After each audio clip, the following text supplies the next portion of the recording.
Praise Lord. കർത്താവിൻ്റെ പരിശുദ്ധമായ നാമം വാഴ്ത്തപ്പെടുമാറാകട്ടെ.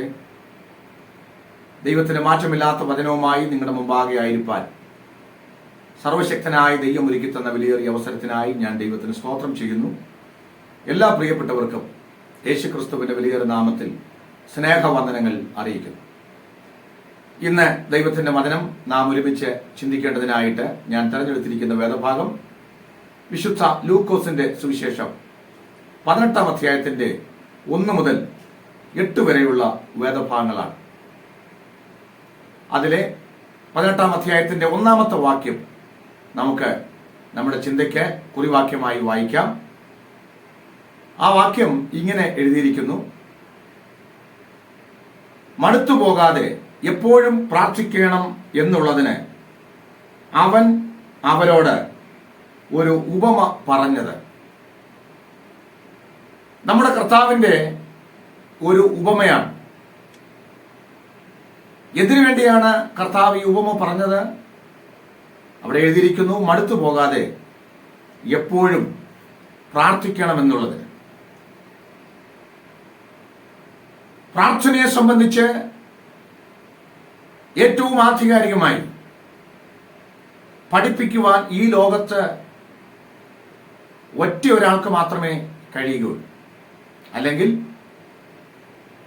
യേശുക്രിസ്തുവിന് മാത്രമേ ഇത്ര ആധികാരികമായി പ്രാർത്ഥന എന്ന വിഷയത്തെക്കുറിച്ച് പഠിപ്പിക്കുവാൻ കഴിയുകയുള്ളൂ.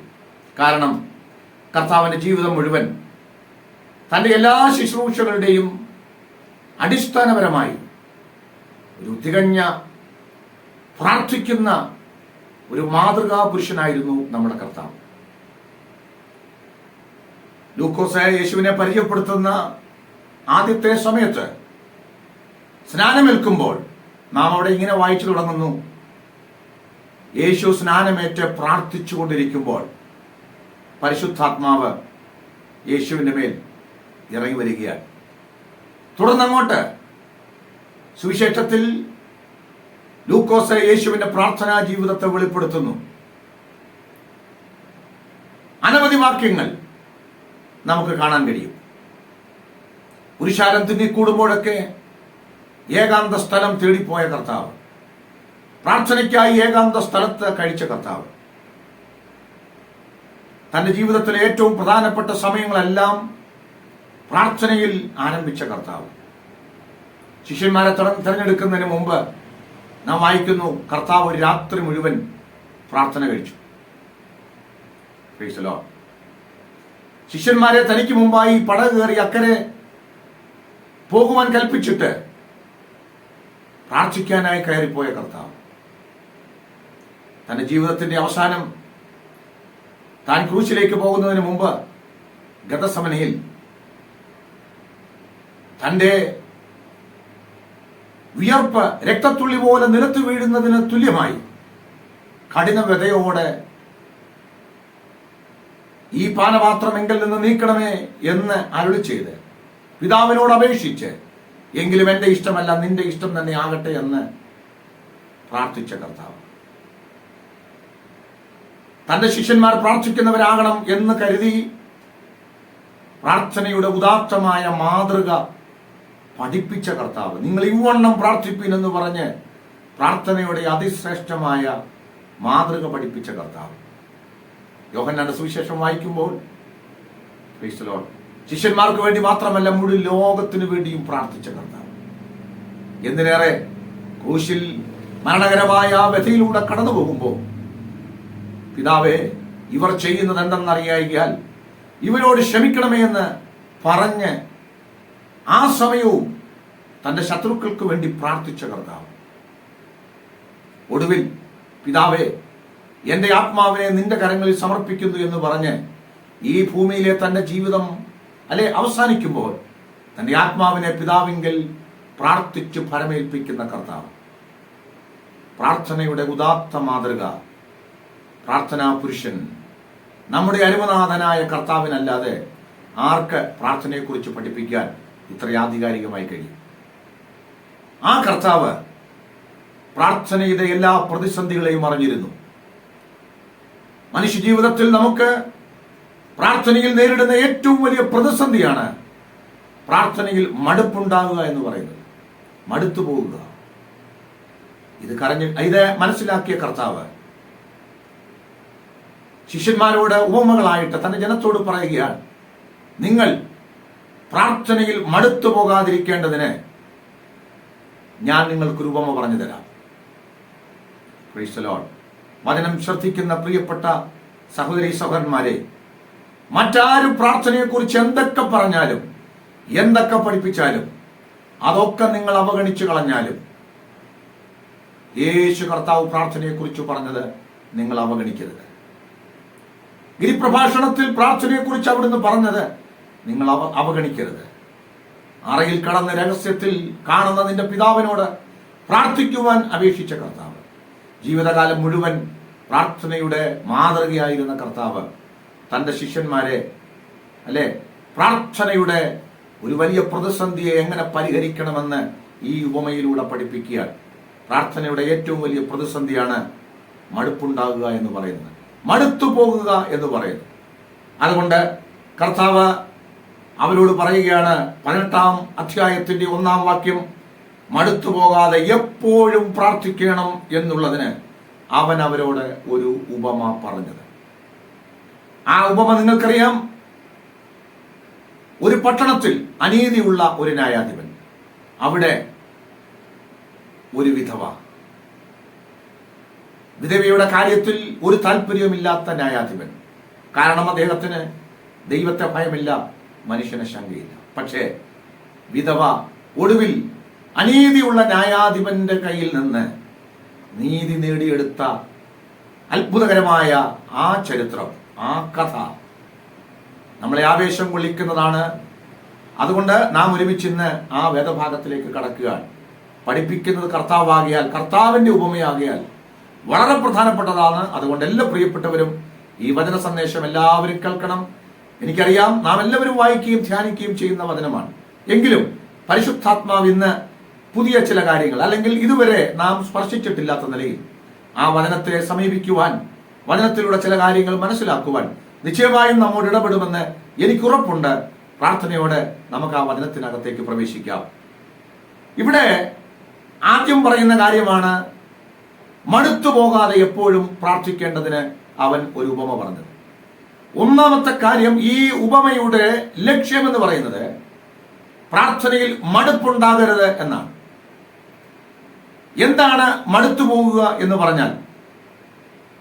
മടുത്തു പോവുക എന്ന് പറഞ്ഞാൽ ആ പദത്തിന് തത്തുല്യമായി മറ്റ് 2 പദങ്ങൾ കൂടെ അതേ മൂലഭാഷയിലെ വാക്കിന് വേദപുസ്തകത്തിൽ എഴുതിയിട്ടുണ്ട്. പ്രത്യേകിച്ച് മലയാളത്തിൽ പരിഭാഷ ചെയ്തിട്ടുണ്ട്. അത് ഒന്നാമത്തെ കാര്യം അധൈര്യപ്പെടുക എന്ന പദമാണ്. മടുത്തു പോവുക എന്നതിന് തത്തുല്യമായി മറ്റൊരു ഭാഗത്ത് ഉപയോഗിച്ചിരിക്കുന്ന പദമാണ് അധൈര്യപ്പെടുക. മറ്റൊരു പശ്ചാത്തലത്തിൽ അല്ലെങ്കിൽ മറ്റൊരു കാര്യത്തോടുള്ള ബന്ധത്തിലാണ് അത് പറയുന്നത്. എങ്കിലും അവിടെ ഉപയോഗിച്ചിരിക്കുന്ന ആ പദം മടുത്തു പോവുക എന്നതിന് ഉപയോഗിച്ചിരിക്കുന്ന അതേ പദമാണ്. 2 കൊരിന്ത്യർ ലേഖനം 4-ാം അധ്യായത്തിന്റെ 16-ാമത്തെ വാക്യം, അതുകൊണ്ട് ഞങ്ങൾ അധൈര്യപ്പെടാതെ ഞങ്ങളുടെ പുറമേയുള്ള മനുഷ്യൻ ക്ഷയിച്ചു പോകുന്നുവെങ്കിലും ഞങ്ങളുടെ അകമേയുള്ളവൻ നാൾക്ക് നാൾ പുതുക്കം പ്രാപിക്കുന്നു. ഈ വേദഭാഗത്തെ പൗലോസ് ഉപയോഗിക്കുന്ന അധൈര്യപ്പെടുക എന്ന പദം, അധൈര്യപ്പെടാതെ എന്ന പദം മടുത്തു പോകാതെ എന്ന പദം തന്നെയാണ്. അതിനുപയോഗിച്ചിരിക്കുന്ന അതേ പദമാണ്. പ്രിയപ്പെട്ടവരെ, അങ്ങനെയെങ്കിൽ പ്രാർത്ഥനയിൽ മടുത്തു പോവുക എന്ന് പറഞ്ഞാൽ അതിന് വചനം പറയുന്ന മറ്റൊരർത്ഥം പ്രാർത്ഥനയിൽ ധൈര്യമില്ലാതെ പോവുക എന്നതാണ്. അധൈര്യപ്പെടുക, ധൈര്യം നഷ്ടപ്പെടുക, കോൺഫിഡൻസ് പോവുക, ആത്മവിശ്വാസമില്ലാതെ പ്രാർത്ഥനാ ജീവിതത്തിൽ കുഴഞ്ഞു പോവുക. ഞാൻ ഈ വേദഭാഗം വായിക്കുകയും ധ്യാനിക്കുകയും പഠിക്കുകയും ചെയ്തപ്പോൾ എനിക്കൊരു കാര്യം മനസ്സിലായി. വളരെ കൃത്യമാണ്. പ്രാർത്ഥനയിലുള്ള ആത്മവിശ്വാസം, പ്രാർത്ഥിച്ചാൽ ദൈവം കേൾക്കുമെന്ന ചിന്ത, ആ ഉറപ്പ് നമുക്കെവിടെയോ നഷ്ടപ്പെട്ടിരിക്കുന്നു. യേശു കർത്താവ് ഈ ഉപമ പറഞ്ഞത് ആ ആത്മവിശ്വാസം നമ്മൾ വീണ്ടെടുക്കാൻ വേണ്ടിയാണ്. നഷ്ടപ്പെട്ടു പോയ ധൈര്യം നാം തിരിച്ചെടുക്കാൻ വേണ്ടിയാണ്. സ്തോത്രം. യോഹന്നാന്റെ 1-ാമത്തെ ലേഖനം 5-ാം അധ്യായത്തിന്റെ 14-ാം വാക്യം ഇങ്ങനെ വായിക്കുന്നു, അവന്റെ ഇഷ്ടപ്രകാരം നാം എന്തെങ്കിലും അപേക്ഷിച്ചാൽ അവൻ നമ്മുടെ അപേക്ഷ കേൾക്കുന്നു എന്നുള്ളത് നമുക്ക് അവനോടുള്ള ധൈര്യമാകുന്നു. വചനം കേൾക്കുന്ന പ്രിയപ്പെട്ട സഹോദരീ സഹോദരന്മാരെ, നമ്മുടെ ധൈര്യം എന്താണ്? നമ്മുടെ ധൈര്യം, നാം അവന്റെ ഇഷ്ടപ്രകാരം എന്തെങ്കിലും അവിടുത്തോട് അപേക്ഷിച്ചാൽ അവിടുന്ന് നമ്മുടെ പ്രാർത്ഥന കേൾക്കുന്നു എന്നുള്ളത് നമുക്ക് അവനോടുള്ള ധൈര്യമാണ്. Praise the Lord. ഇവിടെ ആ ധൈര്യം ചോർന്നു പോവുകയാണ്. ഈ ധൈര്യം ചോർന്നു പോവുക എന്താണ്? ഞാൻ എന്റെ ദൈവത്തിന്റെ ഇഷ്ടപ്രകാരം അവിടുത്തോട് എന്തെങ്കിലും അപേക്ഷിച്ചാൽ അവിടുന്ന് കേൾക്കും എന്ന ധൈര്യം നഷ്ടപ്പെട്ടു. വചനം കേൾക്കുന്ന പ്രിയപ്പെട്ട സഹോദരീ സഹോദരന്മാരെ, ദൈവം നമ്മുടെ പ്രാർത്ഥന കേൾക്കുമെന്നതാണ് നമ്മുടെ ആത്മവിശ്വാസം എന്ന് പറയുന്നത്. പല ആളുകളും ഇന്ന് ആ ആത്മവിശ്വാസം നഷ്ടപ്പെട്ടു പോയി. കാര്യം എന്താണെന്നറിയാമോ? സ്തോത്രം. ചോദിക്കുന്നത് പലതും അവന്റെ ഇഷ്ടപ്രകാരമല്ലെന്ന് പ്രാർത്ഥിക്കുന്നവർക്ക് തന്നെ അറിയാം. വചനം കേൾക്കുന്ന പ്രിയപ്പെട്ടവരെ, ധൈര്യം തിരിച്ചു കിട്ടണമെങ്കിൽ അവന്റെ ഇഷ്ടപ്രകാരം, അവന്റെ ഹിതപ്രകാരം ഞാനും നിങ്ങളും പ്രാർത്ഥിക്കാമെങ്കിൽ ആ ധൈര്യം നമ്മിലേക്ക് മടങ്ങി വരാനിടയായി തീരും. നാം ചോദിക്കുന്നതിന് മുന്നേ നമ്മുടെ പ്രാർത്ഥന കേൾക്കുന്ന ഒരു ദൈവമുണ്ട്. വചനം കേൾക്കുന്ന പ്രിയപ്പെട്ടവരെ, പ്രാർത്ഥിക്കാനുള്ള നിങ്ങളുടെ ധൈര്യം എവിടെയെങ്കിലും ചോർന്നു പോയിട്ടുണ്ടെങ്കിൽ ഇന്ന് പകൽക്കാലം ആ ധൈര്യം നമുക്കൊന്ന് ഏറ്റെടുക്കാം. എന്റെ ദൈവം എന്റെ പ്രാർത്ഥന കേൾക്കും. ഞാൻ പ്രാർത്ഥിച്ചാൽ ദൈവം കേൾക്കും. അതെന്റെ ഉറപ്പാണ്, അതെന്റെ ധൈര്യമാണെന്ന് ഇന്ന് പകൽക്കാലം നമുക്കൊന്ന് ചിന്തിക്കാം. തിരുവെഴുത്ത് പറയുന്നത് പോലെ അല്ലേ, അതുകൊണ്ട് കരുണ ലഭിക്കേണ്ടതിന് നാം അവന്റെ കൃപാസനത്തിലേക്ക് ധൈര്യത്തോടെ അടുത്ത് ചെല്ലുക. ധൈര്യം ക്ഷയിപ്പിക്കുന്ന എന്തെങ്കിലുമൊക്കെ ഉണ്ടെങ്കിൽ അല്ലെ, പല കാര്യങ്ങളാണ് നമ്മുടെ കോൺഫിഡൻസ് നഷ്ടപ്പെടുത്തുന്നത്. ഇവിടെ വായിച്ചത് അവന്റെ ഇഷ്ടപ്രകാരം അപേക്ഷിക്കുന്നില്ല. അത് മാത്രമല്ല, നമ്മുടെ ആത്മവിശ്വാസത്തെ നശിപ്പിക്കുന്നത് പലപ്പോഴും പാപമാകട്ടോ, ജീവിതത്തിൽ വന്നുപോയ പരാജയങ്ങളാ, അശുദ്ധികളാ. ഈ പാപവും അശുദ്ധിയും ഒക്കെ വല്ലാതെ കയറി കഴിയുമ്പോൾ ധൈര്യം പോവുകയാ, ദൈവത്തിൽ നിൽക്കാനുള്ള ധൈര്യം പോവുകയാ, ദൈവത്തിൽ പ്രാർത്ഥിക്കാനുള്ള ആത്മവിശ്വാസം നഷ്ടപ്പെടുകയാ. ഇന്ന് പകൽക്കാലം പ്രിയപ്പെട്ടവരെ, ഇന്ന് പകൽ നമ്മുടെ കുറവുകളും പാപങ്ങളും ഒക്കെ ഏറ്റുപറഞ്ഞ്, നമ്മുടെ അശുദ്ധികൾ ഏറ്റുപറഞ്ഞ് ഇന്ന് പകൽ അവിടുത്തെ രക്തത്താൽ കഴുകൽ പ്രാപിച്ച്, ശുദ്ധവെള്ളത്തിൽ കഴുകൽ പ്രാപിച്ച് പരമാർത്ഥ ഹൃദയത്തോടെ ദൈവത്തിന്റെ സന്നിധിയിൽ ഒന്ന് അടുക്കാമെങ്കിൽ ഇന്ന് പകൽ നമുക്ക് ദൈവം നമ്മുടെ പ്രാർത്ഥനയ്ക്ക് മറുപടി തരുമെന്ന ആ ധൈര്യത്തോടെ ഒന്ന് അടുക്കാൻ എനിക്കും നിങ്ങൾക്കും കഴിഞ്ഞാൽ ദൈവം നമ്മുടെ പ്രാർത്ഥന കേൾക്കുവാനിടയായി തീരും. അതുകൊണ്ട് നഷ്ടപ്പെട്ടു പോയ ധൈര്യം ഒന്ന് വീണ്ടെടുക്കണം, ആത്മവിശ്വാസം വീണ്ടെടുക്കണം. ഞാൻ പ്രാർത്ഥിച്ചാൽ ദൈവം കേൾക്കും, ഞാൻ അപേക്ഷിച്ചാൽ ദൈവം കേൾക്കും, എന്റെ ദൈവം എന്റെ പ്രാർത്ഥന കേട്ട് പ്രവർത്തിക്കും. കാരണം ഞാൻ എന്റെ ജീവിതത്തിൽ ധൈര്യത്തോടെ ദൈവസന്നിധിയിൽ ചെല്ലുക. ഞാൻ ധൈര്യത്തോടെ ചെല്ലാൻ കാരണം ദാവീദ് പറഞ്ഞതുപോലെ എന്റെ ഹൃദയത്തിൽ ഞാൻ അകൃത്യം കരുതിയിട്ടില്ല. എന്റെ ഹൃദയത്തിൽ അകൃത്യം കരുതിയാൽ കർത്താവ് കേൾക്കില്ല. പക്ഷേ ഞാൻ എന്റെ പാപം ദൈവത്തിൽ ഏറ്റുപറഞ്ഞിരിക്കുന്നു, ഞാൻ എന്റെ കുറവുകൾ ദൈവത്തിൽ ഏറ്റുപറഞ്ഞ് വിശുദ്ധിയോടെ നിർമ്മലതയോടെയാണ് ഞാൻ അടുത്തു ചെല്ലുന്നത് എന്ന് നിങ്ങൾക്ക് ഉറപ്പുണ്ടെങ്കിൽ ഇന്ന് പകൽ പ്രിയപ്പെട്ടവരെ, നിങ്ങൾ ഭയപ്പെടണ്ട, നിങ്ങൾ അധൈര്യപ്പെട്ടു പോകണ്ട, നിങ്ങൾ ധൈര്യത്തോടെ അടുത്ത് ചെല്ലുക. കാരണം നമ്മുടെ ദൈവം നമ്മുടെ പ്രാർത്ഥന കേൾക്കുന്ന ദൈവമാണ്. അപ്പോ ധൈര്യം ചോർന്നു പോകുന്നു. അതിന് കാരണം ദൈവം പ്രാർത്ഥന കേൾക്കുമോ എന്നുള്ള ആ ഉറപ്പ് നഷ്ടപ്പെട്ടു, ആ ധൈര്യം നഷ്ടപ്പെട്ടു. അതിന്റെ ഒരു കാരണം നമ്മുടെ ജീവിതത്തിലെ അകൃത്യങ്ങളാണ്, പാപങ്ങളാണ്. അത് ഏറ്റുപറഞ്ഞാൽ ധൈര്യം തിരികെ വരും. രണ്ടാമത്തെ കാര്യം വിശ്വാസത്തിന് വന്ന ചോർച്ചയാണ്. Price the Lord. അവൻ നമ്മുടെ പ്രാർത്ഥന കേൾക്കുമെന്നുള്ളത് നമ്മുടെ ധൈര്യം മാത്രമല്ല, അതാണ് നമ്മുടെ ഏറ്റവും വലിയ വിശ്വാസം. ദൈവത്തിന്റെ അടുക്കൽ വരുന്നവൻ ദൈവമുണ്ട് എന്നും തന്നെ അന്വേഷിക്കുന്നവർക്ക് പ്രതിഫലം കൊടുക്കുന്നു എന്നും വിശ്വസിക്കേണ്ടതല്ലയോ എന്നാണ് വചനം പറയുന്നത്. ഇന്ന് വചനം കേൾക്കുന്ന പ്രിയപ്പെട്ട സഹോദരീ സഹോദരന്മാരെ, നിങ്ങൾ പൂർണ്ണ ഹൃദയത്തോടെ വിശ്വസിക്കുക, ദൈവം നിങ്ങളുടെ വിഷയത്തിന് മേൽ പ്രവർത്തിക്കും. നിങ്ങൾ പ്രാർത്ഥിക്കുന്ന പ്രാർത്ഥനകളിൽ ദൈവം പ്രവർത്തിക്കും. കാരണം നിങ്ങൾ ദൈവത്തിന് വളരെ പ്രിയപ്പെട്ടവരാണ്. അതുകൊണ്ട് മടുത്തു പോവുക എന്ന് പറഞ്ഞാൽ ധൈര്യമില്ലാതെ പോവുക എന്നുള്ളതാണ്. ഇന്ന് പകൽ നമുക്ക് ധൈര്യം വരാം. കാരണം നമുക്ക് വേണ്ടി പിതാവിന്റെ സന്നിധിയിൽ ഒരു മഹാപുരോഹിതനുണ്ട്, നമ്മുടെ പാപത്തിന് പരിഹാരം വരുത്തുന്ന, നമുക്ക് വേണ്ടി പിതാവിനോട് അപേക്ഷിക്കുന്ന, നമുക്ക് വേണ്ടി മധ്യസ്ഥത ചെയ്യുന്ന, നമുക്ക് വേണ്ടി വാദിക്കുന്ന ഒരു മഹാപുരോഹിതനുള്ളത് കൊണ്ട് ധൈര്യത്തോടെ നമുക്ക് കൃപാസനത്തിലേക്ക് അടുത്തിയെല്ലാം. കർത്താവ് പറയുക, മടുത്തു പോകരുത്. സ്തോത്രം. മടുത്തു പോവുക എന്ന പദത്തിന് രണ്ടാമത്തെ അർത്ഥം നാം വായിക്കുന്നത് 1 തെസ്സലോനിക്ക ലേഖനം 3-ാം അധ്യായത്തിന്റെ 13-ാമത്തെ വാക്യത്തിൽ എഴുതിയിരിക്കുന്ന ആ വചനത്തിൽ മടുത്തു പോവുക എന്ന പദത്തിന്റെ മറ്റൊരു വാക്ക് എഴുതിയിട്ടുണ്ട്. നിങ്ങളോ സഹോദരന്മാരെ, നന്മ ചെയ്യുന്നതിൽ തളർന്നു പോകരുത്. അവിടെ തളർന്നു പോവുക എന്ന് പറഞ്ഞ പദം മടുത്തു പോവുക എന്ന പദത്തിന് ഉപയോഗിച്ചിരിക്കുന്ന അതേ പദമാണ്. എന്താ അതിന്റെ അർത്ഥം?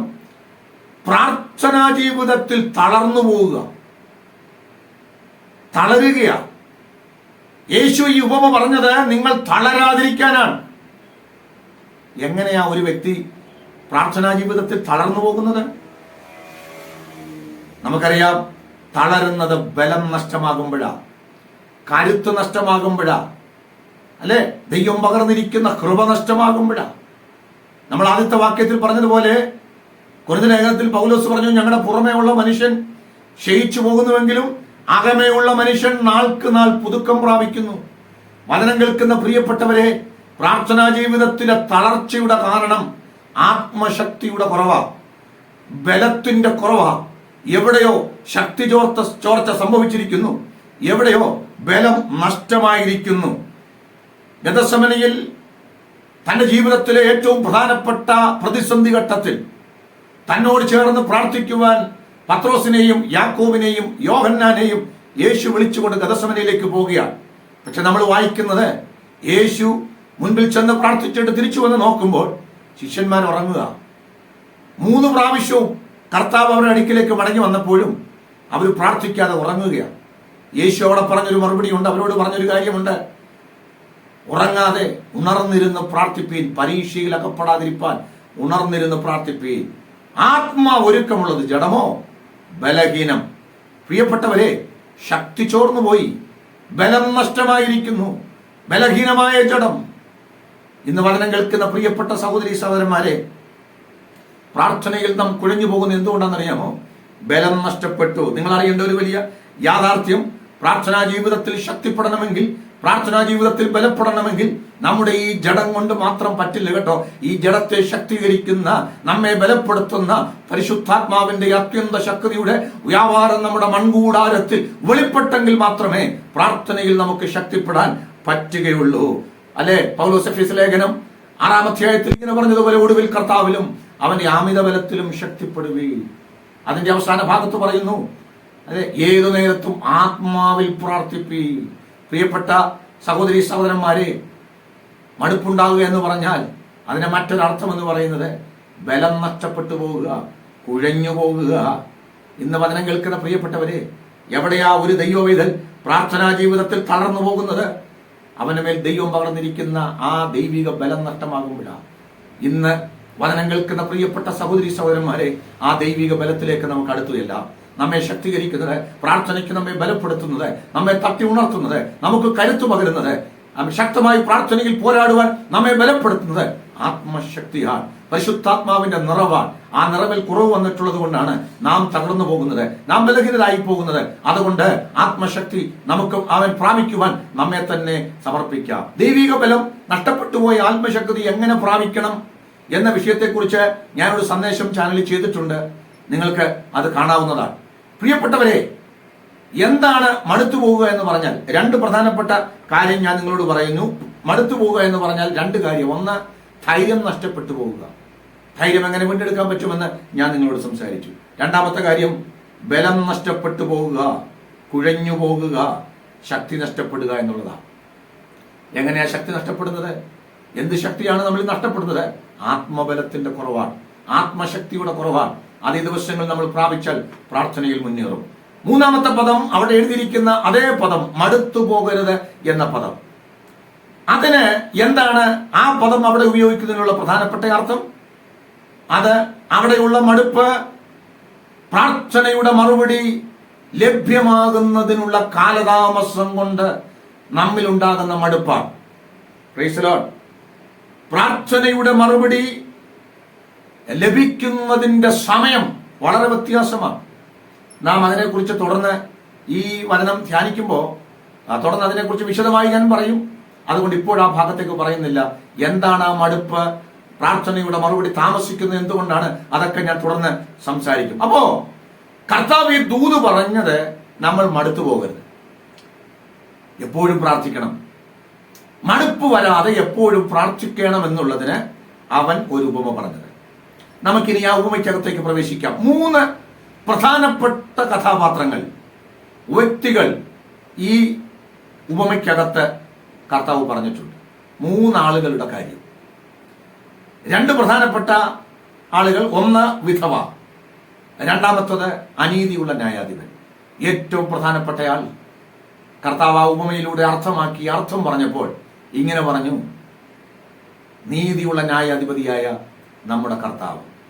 Price the Lord. നമുക്ക് ആദ്യത്തെ ആളെ ഒന്ന് പരിശോധിക്കാം. അത് അനീതിയുള്ള ന്യായാധിപനാണ്. അവിടെ ഇങ്ങനെ വായിക്കുന്നു, ആ പട്ടണത്തിൽ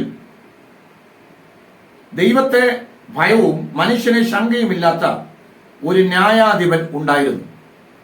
സ്തോത്രം. പ്രിയപ്പെട്ടവരെ, ഇവിടെ ഇതാ ദൈവഭയമില്ലാത്ത, മനുഷ്യനെ ശങ്കയില്ലാത്ത ഒരു വ്യക്തി പിന്നെ പ്രവർത്തിക്കുന്നത് അവന്റെ സ്വന്തം താല്പര്യവും സ്വന്തം ഇഷ്ടപ്രകാരവും മാത്രമായിരിക്കും. നമുക്കറിയാം, നമ്മളെ ഭരിക്കുന്ന ഭരണാധികാരികൾക്കൊന്നും അങ്ങനെ സ്വന്തം ഇഷ്ടപ്രകാരമൊന്നും ഭരിക്കാനായിട്ട് വ്യവസ്ഥയില്ല. കാരണം രാജ്യത്ത് നിയമങ്ങളുണ്ട്. ആ നിയമങ്ങൾ അനുസരിച്ചേ പറ്റിയുള്ളൂ, അല്ലെ? കോടതികളിൽ കാര്യങ്ങളൊക്കെ നടക്കുന്നത് നിയമത്തിന്റെ അടിസ്ഥാനത്തിലാണ്. പക്ഷെ ഇവിടെ നോക്കൂ, ഒരു നിയമവും ബാധകമല്ലാത്ത ഒരു ഭരണാധികാരി, ഒരു നിയമങ്ങളുടെ സ്വാധീനത്തെയും ഭയപ്പെടാത്തയാൾ, ദൈവത്തെ ഭയമില്ലാത്ത, ദൈവം എന്നെ ശിക്ഷിക്കും, ഞാൻ നേരോടെ നടന്നില്ലെങ്കിൽ ദൈവം എന്നെ ശിക്ഷിക്കുമെന്ന് ചിന്തിക്കാൻ അദ്ദേഹത്തിന് ദൈവത്തെ ഭയമില്ല. മനുഷ്യനെ ശങ്കിക്കേണ്ട ആവശ്യമില്ല. നമുക്കറിയാം, ജനാധിപത്യ വ്യവസ്ഥയിൽ കുറഞ്ഞ പക്ഷം ജനത്തെ ശങ്കിക്കേണ്ട ഒരു ആവശ്യമുണ്ട്. കാരണം ജനങ്ങളാണ് ഇവരെ തെരഞ്ഞെടുക്കുന്നത്.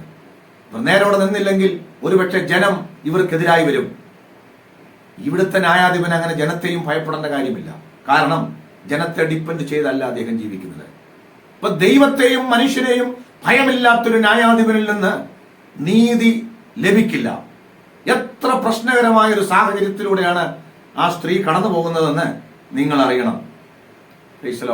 വല്ലാത്തൊരു പ്രതിസന്ധി. രണ്ടാമത്തെ വിഷയം, ഈ ന്യായാധിപനെ കുറിച്ച് പറയുന്നത്,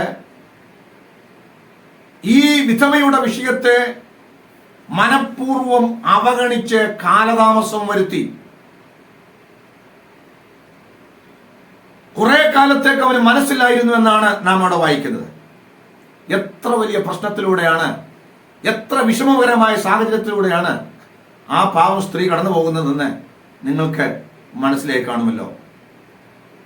മൂന്നാമത്തെ കാര്യം, ഈ ന്യായാധിപനെ കുറിച്ച് പറയുന്നത്, ഒടുവിൽ അയാൾ നീതി നടത്തി കൊടുത്തു. എപ്പോഴാ നാം വായിക്കുന്നത്? വിധവ ന്യായാധിപനെ അസഹ്യമാക്കിയത് കൊണ്ട് അവൾക്ക് നീതി നടത്തി കൊടുത്തു എന്ന് പറഞ്ഞാൽ, ഇടം വലം തിരിയാൻ സമ്മതിക്കാതെ എവിടെ പോയാലും ഈ സ്ത്രീയെ ഇദ്ദേഹത്തിന് മുമ്പിൽ നിൽക്കുകയാണ്. ഒരുപക്ഷെ തന്റെ അംഗരക്ഷകനോട് പറഞ്ഞിരിക്കാം ഈ സ്ത്രീയെ പുറത്താക്കിയാലും അവൾ പോകില്ല, പിന്നെയും മുമ്പിൽ വന്ന് നിൽക്കും. എപ്പോഴും എവിടെ പോയാലും തന്നെ അസഹ്യമാക്കിക്കൊണ്ട് തന്റെ ജീവിതത്തിന്റെ സ്വസ്ഥത നശിക്കത്തക്ക നിലയിൽ, അല്ലെ, അസഹ്യപ്പെടുത്തുന്ന ഒരു സ്ത്രീയെ, അത്രമാത്രം ഈ സ്ത്രീയെ കൊണ്ട് ഇദ്ദേഹം, അല്ലെ, വളരെയധികം ബുദ്ധിമുട്ടിലായി. ഒടുവിലാണ് നീതി നടത്തി കൊടുക്കുവാൻ തീരുമാനിച്ചത്. ഈ ന്യായാധിപനല്ലാതെ നേരെ ചെന്ന് ന്യായം കൊടുത്ത ഒരാളല്ല എന്ന് നമുക്കറിയാം. നാലാമത്തെ കാര്യം, നമ്മൾ ഈ ന്യായാധിപനെ കുറിച്ച് വായിക്കുന്നത്, ഇദ്ദേഹം ഉള്ളുകൊണ്ട് പറയുന്ന ഒരു കാര്യമുണ്ട്, ഞാൻ നീതി നടത്തി കൊടുത്തില്ലെങ്കിൽ ഒടുവിൽ ഇവൾ എന്റെ മുഖത്തടിക്കും. ഇദ്ദേഹം അങ്ങനെ ചിന്തിക്കുകയാണ്. ഒരുപക്ഷെ അങ്ങനെ ഒരു കാര്യം സംഭവിക്കുമോ എന്ന് പോലും ചിന്തിക്കുകയാണ്. പ്രിയപ്പെട്ടവരെ, അത്രമാത്രം വലിയ പ്രതിസന്ധിയിൽ ഇയാൾ എത്തിയപ്പോഴാണ്, അല്ലെങ്കിൽ ഈ സ്ത്രീയെ കൊണ്ട് സഹിച്ച് മടുത്തപ്പോഴാണ് ആ സ്ത്രീക്ക് നീതി നടത്തി കൊടുക്കുവാൻ ഇയാൾ തയ്യാറായത്. സാഹചര്യങ്ങൾ നിങ്ങൾക്ക് മനസ്സിലായല്ലോ. ഇത്ര പ്രതിസന്ധി നിറഞ്ഞൊരു ഘട്ടത്തിലാണ്, ഇത്ര അനീതിയുള്ളൊരു ന്യായാധിപൻ ഭരിക്കുമ്പോൾ, ഒരു മര്യാദയുമില്ലാത്ത, ദൈവഭയമില്ലാത്ത, മനുഷ്യനെ ശങ്കയില്ലാത്ത, അല്ലെ, സ്വന്തം ഇഷ്ടം മാത്രം നടത്താൻ ആഗ്രഹിക്കുന്ന, സ്വന്തം താല്പര്യം മാത്രം സംരക്ഷിക്കുന്ന, മറ്റുള്ളവരുടെ കണ്ണുനീരിന് വില കൽപ്പിക്കാത്ത, സാധുക്കളുടെ ജീവിതത്തിലെ പ്രശ്നത്തിന് ഒരു തരത്തിലും ഒരു അനുഭാവപൂർവമായ പരിഗണനയും കൊടുക്കാത്ത, തികച്ചും അനീതി നിറഞ്ഞ ഒരു ന്യായാധിപൻ. സിറ്റുവേഷൻ വളരെ മോശമാണെന്ന് നമുക്കിതിൽ നിന്ന് മനസ്സിലാക്കാൻ പറ്റും. ഇതാണ് ഈ ന്യായാധിപന്റെ അവസ്ഥ. എന്നാൽ അവിടെ വിട്ടുകൊടുക്കാൻ തയ്യാറല്ലാത്ത, പിന്മാറിപ്പോകുവാൻ തയ്യാറല്ലാത്ത, മടുത്തു പോകാത്ത ഒരു വിധവ. ആ വിധവയെ കുറിച്ച് നാം ഇങ്ങനെ വായിക്കുന്നു, അവൾ അനീതിയുള്ള ന്യായാധിപൻ നിമിത്തം മടുത്തുപോയില്ല. വചനം കേൾക്കുന്ന പ്രിയപ്പെട്ടവരെ, ഞാനും നിങ്ങളും പ്രാർത്ഥിക്കുന്നവരാ. സാഹചര്യങ്ങൾ അനുകൂലമല്ലെങ്കിലും, പ്രതിസന്ധി നിറഞ്ഞ ഘട്ടത്തിലൂടെയൊക്കെ ആണെങ്കിലും മടുത്തു പോകരുത്. ആദ്യം പറഞ്ഞതുപോലെ ധൈര്യം ക്ഷയിച്ചു പോകരുത്, ബലം നഷ്ടമായി പോകരുത്, മടുത്തു പോകരുത്. സ്ത്രീയെ മടുത്തു പോയില്ല. നാം വായിക്കുന്നത് അവളെ പലപ്പോഴും അവഗണിച്ചു. അവഗണന നേരിട്ടിട്ടും ആ സ്ത്രീ മടുത്തില്ല.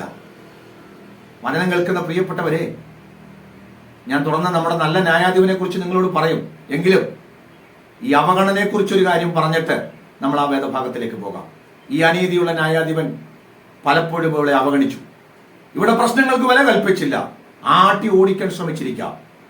ഇവിടെ നാമും പലപ്പോഴും ദൈവസന്നിധിയിൽ പ്രാർത്ഥിക്കുമ്പോൾ, ദൈവസന്നിധിയിൽ അടുത്തു ചെല്ലുമ്പോൾ, നമ്മുടെ പ്രാർത്ഥനയുടെ മറുപടി താമസിക്കുമ്പോൾ പലപ്പോഴും ദൈവം നമ്മളെ അവഗണിക്കുന്നു എന്ന് നമുക്ക് തോന്നിയേക്കാം, അല്ലേ? പക്ഷെ ദൈവം നമ്മെ ഒരിക്കലും അവഗണിക്കുന്ന ദൈവമല്ല. കനാന്യ സ്ത്രീ യേശുവിന്റെ അടുക്കൽ വന്ന് തന്റെ മകളുടെ ഭൂതോപദ്രവം മാറുന്നതിന് വേണ്ടി യേശുവിനോട് അപേക്ഷിച്ച വിഷയം നമുക്കറിയാം. നമ്മുടെ വായിക്കുന്നു, കർത്താവ് അവളെ അവഗണിച്ചു. അവിടെ വാക്കിന് അന്നേരം മറുപടി പറഞ്ഞില്ല. എന്താണ്? ഞാനും പലപ്പോഴും ആ വാക്യം വായിച്ചിട്ട് ആദ്യകാലങ്ങളിൽ ഞാൻ വചനമൊക്കെ നന്നായിട്ട് കാര്യങ്ങളൊക്കെ മനസ്സിലാകുന്നതിനൊക്കെ മുമ്പ് സൺഡേ സ്കൂളിലൊക്കെ പഠിക്കുമ്പോൾ എനിക്ക് വളരെ ദുഃഖം തോന്നിയിട്ടുള്ളൊരു കാര്യമാണ്. കർത്താവ് എന്തിനാണ് അങ്ങനെ ചെയ്തത്? അങ്ങനെ ബൈബിളിലെ പല വാക്കുകളും നമുക്ക് ചില കാര്യങ്ങളൊക്കെ നമുക്ക് വായിക്കുമ്പോൾ ആദ്യം മനസ്സിലാകാത്ത സമയത്ത് ഒത്തിരി സംശയങ്ങളൊക്കെ നേരിട്ടിട്ടുണ്ട്. അങ്ങനെ സംശയം വന്ന, അല്ലെങ്കിൽ നമുക്ക് വിഷമം തോന്നിയ ഒരു വേദഭാഗമാണിത്. എന്തുകൊണ്ടാണ് കർത്താവ് അവളെ അവഗണിച്ചത്? Price the Lord. കർത്താവിന്റെ നിയോഗം അപ്പോൾ യഹൂദന്മാരുടെ അടുക്കലേക്ക് വരിക എന്നൊരു നിയോഗമായിരുന്നു. ജാതികളിലേക്ക് തിരിയുവാൻ ഉള്ള സമയം അപ്പോൾ ആയിട്ടില്ലായിരുന്നു. അതുകൊണ്ടാണ് കർത്താവ് അവളോട് പറഞ്ഞത്, മക്കളെ അപ്പം എടുത്ത് നായ്ക്കുട്ടികൾക്ക് ഇട്ടുകൊടുക്കാൻ പറ്റില്ല എന്ന് പറഞ്ഞത്. പക്ഷേ അങ്ങനെ ഒരു സാഹചര്യത്തിലും ആ കനാന്യ സ്ത്രീയെ പറഞ്ഞ മറുപടി, യജമാനനെ, നായ്ക്കുട്ടികളും യജമാനന്റെ മേശയെങ്കിൽ നിന്ന് വീഴുന്ന അപ്പനുറുക്കുകൾ ഭക്ഷിക്കുന്നുണ്ടല്ലോ. അവിടെ വിശ്വാസം പരീക്ഷിക്കേണ്ടതിന് കർത്താവ് അല്പസമയം മിണ്ടാതിരുന്നുവെങ്കിലും അവിടെ കർത്താവ് ആശ്ചര്യപ്പെടുകയാണ്. പറയാ, നീ വിശ്വസിച്ചതുപോലെ നിനക്ക് ഭവിക്കട്ടെ. പ്രിയപ്പെട്ട സഹോദരി സഹോദരന്മാരെ, കർത്താവ് നമ്മളെ അവഗണിക്കുന്ന ദൈവമല്ല, കർത്താവ് നമ്മെ എപ്പോഴും പരിഗണിക്കുന്ന ദൈവമാണ്. പക്ഷേ ഈ അനീതിയുള്ള ന്യായാധിപൻ ഇവളെ അവഗണിച്ചു. സ്തോത്രം. വിശ്വാസം പരീക്ഷിക്കാൻ വേണ്ടി ഒന്നും അല്ല ഈ അനീതിയുള്ള ന്യായാധിപൻ അവഗണിച്ചത്. ഞാനും നിങ്ങൾ സേവിച്ചാരാധിക്കുന്ന ദൈവം ഒരുപക്ഷേ നമ്മുടെ പ്രാർത്ഥനയ്ക്ക് മറുപടി തരാൻ അല്പം വൈകുന്നതൊക്കെ ദൈവത്തിന് ചില പദ്ധതികളുണ്ട്, അത് നമ്മൾ തുറന്ന് ചിന്തിക്കും. എങ്കിലും ധൈര്യം ക്ഷയിച്ചു പോകാതെ, ക്ഷീണിച്ചു പോകാതെ പ്രാർത്ഥിക്കുവാൻ ആത്മാവിൽ ഒരുക്കമാണെങ്കിൽ കർത്താവ് നമ്മുടെ പ്രാർത്ഥനയ്ക്ക് മറുപടി തരും. ഇവിടെ ഇതാ ഈ സ്ത്രീയെ, അവളെ അവഗണിച്ചിട്ടും അവൾ മടുത്തുപോയില്ല എന്ന് നാം വായിക്കുന്നു. പ്രിയപ്പെട്ടവരെ, നാമും ഈ സ്ത്രീയെ പോലെ, നാമും ഈ വിധവയെ പോലെ ദൈവസന്നിധിയിൽ സാഹചര്യങ്ങൾ എത്ര പ്രതികൂലമാണെങ്കിലും പ്രാർത്ഥനയിൽ മടുപ്പില്ലാതെ തുടർന്നാൽ,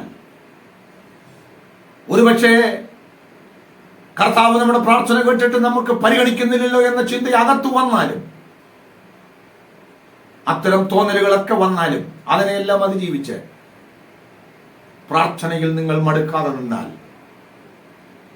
പ്രാർത്ഥനയിൽ നിങ്ങൾ മടുക്കാതെ ദൈവത്തിന് അടുത്ത് ചെന്നാൽ ദൈവം നിങ്ങളുടെ പ്രാർത്ഥനയ്ക്ക് മറുപടി തരും, അത്ഭുതങ്ങളെ കാണുവാനിടയായി തരും. മടുത്തു പോകാതെ എപ്പോഴും പ്രാർത്ഥിക്കണമെന്നുള്ളതിന് കർത്താവ് ഒരു ഉപമ പറഞ്ഞു. ഇനി നാം നമ്മുടെ ചിന്തയുടെ പ്രധാനപ്പെട്ട ഭാഗത്തേക്ക് വരികയാണ്. എന്താണ്? നമുക്കൊരു ന്യായാധിപനുണ്ട്. Price the Lord. നീതിയുള്ള ന്യായാധിപനായ കർത്താവ്. യേശു കർത്താവ് പറഞ്ഞു, 6-ാമത്തെ വാക്യം, ദൈവമോ രാപ്പകൽ തന്നോട് നിലവിളിക്കുന്ന തന്റെ വൃതന്മാരുടെ കാര്യത്തിൽ ദീർഘക്ഷമയുള്ളവൻ ആയാലും അവരെ പ്രതിക്രിയ നടത്തി രക്ഷിക്കയില്ലയോ? വേഗത്തിൽ അവരെ പ്രതിക്രിയ നടത്തി രക്ഷിക്കും എന്ന് നിങ്ങളോട് ഞാൻ പറയുന്നു. Price the Lord. പ്രിയപ്പെട്ടവരെ, എനിക്കും നിങ്ങൾക്കും ഒരു ന്യായാധിപനുണ്ട്, നീതിയുള്ള ന്യായാധിപൻ. ഈ നീതിയുള്ള ന്യായാധിപൻ നമ്മുടെ പ്രശ്നങ്ങൾക്ക് പരിഹാരം ഉണ്ടാകണമെന്ന് നമ്മൾ ആഗ്രഹിക്കുന്നതിനേക്കാൾ കൂടുതൽ ആഗ്രഹിക്കുന്ന ഒരു ന്യായാധിപനാണ്. നമ്മുടെ വിഷയത്തിന് മറുപടി ഉണ്ടാകണമെന്ന് നമ്മൾ ആഗ്രഹിക്കുന്നതിനേക്കാൾ ഉപരി നമ്മുടെ പ്രശ്നങ്ങൾക്ക് പരിഹാരം ഉണ്ടാകണമെന്ന് ആഗ്രഹിക്കുന്ന ഒരു ന്യായാധിപനാണ് നമ്മുടെ ന്യായാധിപൻ. അനീതിയുള്ള ന്യായാധിപനെ പോലെ അല്ല. അനീതിയുള്ള ന്യായാധിപൻ അവിടെ വിഷയത്തിൽ പ്രവർത്തിക്കണമെന്ന് ഒരാഗ്രഹവുമില്ലായിരുന്നു. അവൾക്ക് വേണ്ടി പ്രതിക്രിയ നടത്തണമെന്ന് ഒരു താല്പര്യവുമില്ല. അവിടെ വിഷയം ആ അനീതിയുള്ള ന്യായാധിപന്റെ വിഷയമേ ആയിരുന്നില്ല. പക്ഷേ വചനം കേൾക്കുന്ന പ്രിയപ്പെട്ടവരെ, പ്രാർത്ഥിക്കുന്ന എന്റെയും നിങ്ങളുടെയും വിഷയം എന്റെ ദൈവത്തിന് വളരെ പ്രധാനപ്പെട്ടതാണ്. ഈ ന്യായാധിപന് നമ്മുടെ വിഷയം അതിന് മറുപടി ലഭിക്കണമെന്ന് നമ്മൾ ആഗ്രഹിക്കുന്നതിനേക്കാൾ കൂടുതൽ നമ്മുടെ കർത്താവ് ആഗ്രഹിക്കുന്നു. കാരണം കർത്താവ് തന്നെ ഇങ്ങനെ പറഞ്ഞു, ദോഷികളായ നിങ്ങൾ നിങ്ങളുടെ മക്കൾക്ക് നല്ല ദാനങ്ങളെ കൊടുപ്പാൻ ഇച്ഛിക്കുന്നുവെങ്കിൽ, അല്ലെ, സ്വർഗസ്ഥനായ പിതാവ് തന്നോട് യാചിക്കുന്നവർക്ക് നന്മ എത്രയധികം കൊടുക്കും. പ്രിയപ്പെട്ടവരെ, എന്റെയും നിങ്ങളുടെയും ന്യായാധിപൻ, നീതിയുള്ള ന്യായാധിപനായ കർത്താവിന്റെ പ്രത്യേകത, അവിടുന്ന് വെറുമൊരു ന്യായാധിപൻ മാത്രമല്ല, അവിടുന്ന് നമ്മുടെ അപ്പൻ കൂടെയാണ്. സ്തോത്രം. നാം ആരോരുമില്ലാതെ തള്ളപ്പെട്ടു പോയ ആ സാധു സ്ത്രീയെ പോലെയല്ല നാം നമ്മുടെ അപ്പന്റെ അടുക്കലേക്കാണ് പോകുന്നത്. അവിടുന്ന് നമ്മുടെ സ്വർഗീയ പിതാവാണ്. വചനം പറയുന്നു, നാം മക്കളെങ്കിലോ അവകാശികളും ആകുന്നു. സ്വന്തം മക്കൾ അനുഗ്രഹിക്കപ്പെട്ടവരായിരിക്കണമെന്നും അവർക്ക് ജീവിതത്തിൽ നന്മയുണ്ടാകണമെന്നും അവരുടെ ജീവിതം സന്തോഷകരമാകണമെന്നും ആഗ്രഹിക്കാത്ത അപ്പൻ ആരാണ്? എല്ലാ അപ്പന്മാരും ആഗ്രഹിക്കുന്നത് തൻ്റെ മക്കൾ സന്തോഷമായിരിക്കണം, അവർ അനുഗ്രഹിക്കപ്പെട്ടവരായിരിക്കണമെന്നാണ്. Praise the Lord. അതുപോലെ തന്നെ നമ്മുടെ സ്വർഗസ്ഥ പിതാവും ഉയരത്തിലെ നമ്മുടെ ന്യായാധിപതിയായ കർത്താവും നാം നമ്മുടെ ജീവിതത്തിൽ അനുഗ്രഹിക്കപ്പെടണമെന്നും നമ്മുടെ പ്രശ്നങ്ങൾക്ക് പരിഹാരം ഉണ്ടാകണമെന്നും ആ അപ്പൻ ആഗ്രഹിക്കുന്നു. അതുകൊണ്ട് വചനം കേൾക്കുന്ന പ്രിയപ്പെട്ടവരെ, നിങ്ങളുടെ വിഷയം നിങ്ങളെക്കാൾ പ്രധാനമാണ് ദൈവത്തിന്. അതുകൊണ്ട് മടുത്തു പോകരുത്, തളർന്നു പോകരുത്, നിങ്ങൾ ക്ഷീണിച്ചു പോകരുത്. സ്തോത്രം. മക്കൾ അനുഗ്രഹിക്കപ്പെട്ടവരായിരിക്കുന്നത്, മക്കൾ വിടുതൽ പ്രാപിക്കുന്നത് പിതാവിന് അനുഗ്രഹമാണ്. അല്ലെങ്കിൽ മക്കൾ അനുഗ്രഹിക്കപ്പെട്ടവരായിരിക്കുന്നത്, അവർ സുഖമായിരിക്കുന്നത്, അവരുടെ ജീവിതത്തിൽ നന്മ വെളിപ്പെടുന്നതൊക്കെ പിതാവിനൊരു മഹത്വമാണ്, പിതാവിന് അഭിമാനമാണ്. നമുക്കറിയാം, നമ്മുടെ കുഞ്ഞുങ്ങൾ നല്ല നിലയിലായിരിക്കുന്നത് മാതാപിതാക്കൾക്ക്, അപ്പനെ അമ്മയ്ക്കൊക്കെ വളരെ അഭിമാനമാണ്. അതുപോലെ സ്വർഗസ്ഥനായ പിതാവിൻ്റെ മക്കളായ നമുക്ക് നമ്മുടെ ജീവിതത്തിൽ നാം അനുഗ്രഹിക്കപ്പെടുകയും നമ്മുടെ പ്രാർത്ഥനയ്ക്ക് ദൈവം മറുപടി നൽകി നമ്മുടെ കണ്ണുനീര് മാറി നാം സന്തോഷവാന്മാരായിരിക്കണമെന്നുള്ളത് ആ പിതാവിൻ്റെ അഭിമാനമാണ്, പിതാവിൻ്റെ ആഗ്രഹമാണ് എന്ന് നിങ്ങൾ അറിയണം. Price the Lord. അതുകൊണ്ട് ഞാനും നിങ്ങൾ പറയേണ്ട ആദ്യത്തെ കാര്യം, നമുക്കൊരു ന്യായാധിപനുണ്ടെന്നും ആ ന്യായാധിപന് നമ്മുടെ വിഷയമായിട്ടല്ല, അവിടുത്തെ വിഷയമായിട്ട് എടുക്കുന്നയാളാണ്. അവിടുന്ന് നമ്മുടെ അപ്പനാണ്, നാം അവിടുത്തെ മക്കളാണ്, നമ്മുടെ അനുഗ്രഹമാണ് അവിടുത്തെ ലക്ഷ്യം. ആ സത്യം പ്രാർത്ഥിക്കുന്ന എല്ലാവരും ഹൃദയത്തിന്റെ അടിത്തട്ടിൽ എഴുതിയിരിക്കണം. പിശാച് പലതും പറയും, അതൊന്നും കേട്ട് നമ്മൾ ഭയപ്പെടരുത്, നാം തെറ്റിദ്ധരിക്കരുത്. നമുക്കൊരപ്പനുണ്ട്, ആ അപ്പൻ നമ്മുടെ സ്വർഗീയ പിതാവാണ്, നമ്മുടെ ജീവിതത്തിന്റെ നന്മയാണ് അവിടുന്ന് എപ്പോഴും കരുതുന്നത്. അതുകൊണ്ട് പ്രാർത്ഥനയിൽ മടുപ്പുള്ളവരായി ആകരുത്, നിങ്ങൾ ധൈര്യഹീനരാകരുത്, ശക്തിയില്ലാത്തവരായി നിങ്ങൾ മാറരുത്. Praise the Lord. രണ്ടാമത്തെ കാര്യം ഞാൻ വായിക്കുന്നത്, ഈ നീതിയുള്ള ന്യായാധിപനായ നമ്മുടെ കർത്താവ് നമ്മുടെ പ്രാർത്ഥന, നമ്മുടെ അപേക്ഷകളൊന്നും അവിടുത്തെ അസഹ്യപ്പെടുത്തുന്നില്ല. അനീതിയുള്ള ന്യായാധിപനെ കുറിച്ച് പറയുന്നത്, വിധവ എന്നെ അസഹ്യപ്പെടുത്തുന്നത് കൊണ്ട് ഞാൻ അവൾക്ക് വേണ്ടി പ്രതിക്രിയ നടത്തുമെന്നാണ്. വചനം കേൾക്കുന്ന പ്രിയപ്പെട്ടവരെ, എന്റെയും നിങ്ങളുടെയും പ്രാർത്ഥനയും ദൈവമുമ്പാകെയുള്ള ജാഗരണവും അപേക്ഷയും നിലവിളിയൊന്നും ദൈവത്തിനൊരു ശല്യമല്ല. സ്തോത്രം. ദൈവത്തിന് അത് ഒരു പ്രശ്നമല്ല. നാട്ടുകാർക്ക് നമ്മുടെ കരച്ചിലും പ്രാർത്ഥനയും ഒക്കെ ഒരു ശല്യമായി മാറും. നിരന്തരം ഇങ്ങനെ ഒരു വിഷയത്തിന് വേണ്ടി പ്രാർത്ഥിക്കുകയും എപ്പോഴും കരയുകയും നിലവിളിക്കുകയൊക്കെ ചെയ്യുമ്പോൾ ആളുകൾ പറയും ഇവർക്ക് വേറെ പണിയൊന്നും ഇല്ല എന്ന് പറയും. പക്ഷേ അല്ലെ, ആളുകൾ പലപ്പോഴും ഇങ്ങനെയൊക്കെ പറയാറുണ്ട്, എപ്പോഴും ബഹളമാണ്, കരച്ചിലാണ്, നിലവിളിയാണ്, എന്തിനാ ഇങ്ങനെ നിലവിളിക്കുന്നത് എന്ന് ആളുകൾ പറയാറുണ്ട്. പക്ഷേ ഇന്ന് വചനം കേൾക്കുന്ന നിങ്ങളോട് പറയാം, എൻ്റെ ദൈവത്തിന് നിങ്ങളുടെ കരച്ചില്, നിങ്ങളുടെ കണ്ണുനീര് ഒരു ശല്യമാകുന്നില്ല, അസഹ്യപ്പെടുത്തുന്നില്ല ദൈവത്തെ. സ്തോത്രം. കുരുടനായ ഭർത്യമായി ദൈവസ്ഥാനത്ത് നിലവിളിക്കുമ്പോൾ ശിഷ്യന്മാർക്ക് അത് അസഹ്യമായി മാറി. അവർ പറയാ, ഗുരുവേ ഇവൻ നിലവിളിക്കുന്നു.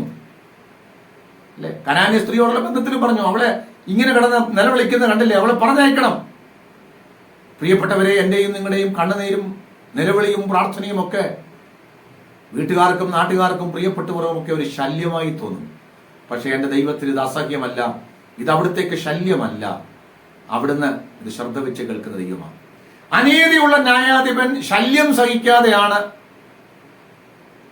അവിടെ പ്രതിക്രിയ നടത്തി കൊടുത്തത് എന്ന് പറഞ്ഞാൽ അവൻ അസഹ്യപ്പെടുത്തുന്നു, അല്ലേ? അതുകൊണ്ട് അതങ്ങ് ചെയ്തു കൊടുത്തേക്കാമെന്ന് ചിന്തിക്കുകയാണ്.